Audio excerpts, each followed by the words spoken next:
దత్తపుత్రుని ఎందుకు తెచ్చుకున్నాడంటే ఈ package star అయితే సైకిల్ సీటు తనకు కావాలని అడగడు, తన వారికి సీట్లు ఇవ్వకపోయినా కూడా ఈ పెద్ద మనిషి ఈ దత్తపుత్రుడు అడగనే అడగడు. ఎందుకు ఇన్ని తక్కువ సీట్లు నాకు ఇస్తున్నావు అని చెప్పి అంతకన్నా క్వశ్చనే చెయ్యడు. కావాలంటే తాను తాగుతా ఉన్న టీ గ్లాస్ కూడా బాబుకే ఇచ్చేస్తాడు. చంద్రబాబు సిట్ అంటే కూర్చుంటాడు, చంద్రబాబు స్టాండ్ అంటే నిలబడతాడు. సైకిల్ను ఎప్పుడు దిగమంటే అక్కడ దిగుతాడు, ఎప్పుడు సైకిల్ను తోయమంటే అప్పుడు తోస్తాడు. పొత్తుల్లో ఉండమంటే పొత్తుల్లో ఉంటాడు, విభేదించినట్టు డ్రామాలు ఆడమంటే రక్తి కంటిచ్చే డ్రామా కూడా ఆడుతాడు. వెనకటికి చంద్రబాబు నాయుడు లాంటి నాయకుడిని ఎవరో అడిగారట.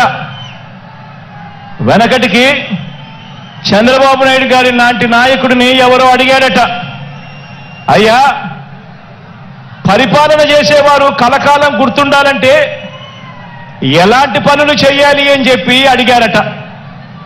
ఎలాంటి పనులు చేస్తే కలకాలం గుర్తుండిపోతాం ప్రజల్లో అని చెప్పి అడిగాడట. అప్పుడు ఆ బాబు ఏం చెప్పాడంటే, ప్రజలకు అన్నం పెడితే అరిగిపోతుంది, ప్రజలకు చీర కొని పెడితే చిరిగిపోతుంది, ప్రజలకు ఇల్లు కట్టిస్తే కూలిపోతుంది,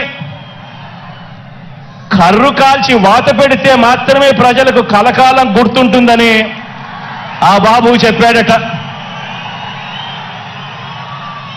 ఈ 14 ఏళ్ళు సీఎంగా ఉన్న బాబు కూడా అలాంటోడే. 14 ఏళ్ళు ముఖ్యమంత్రిగా ఉన్న ఈ చంద్రబాబు కూడా అలాంటోడే. అదే చేశాడు. అలాంటి బాబు ఎంతమందితో పొత్తులు పెట్టుకున్నా, ఇలాంటి ఈ చంద్రబాబు ఎంతమందితో కూడా పొత్తులు పెట్టుకున్నా కూడా ఈ చంద్రబాబు నాయుడు గారి పరిస్థితి సున్నా. ఈ సున్నా ఇంటూ ఎన్ని పొత్తుల్లో ఎన్ని పార్టీలున్నా కూడా దాని విలువ ఒక బోడి సున్నానే.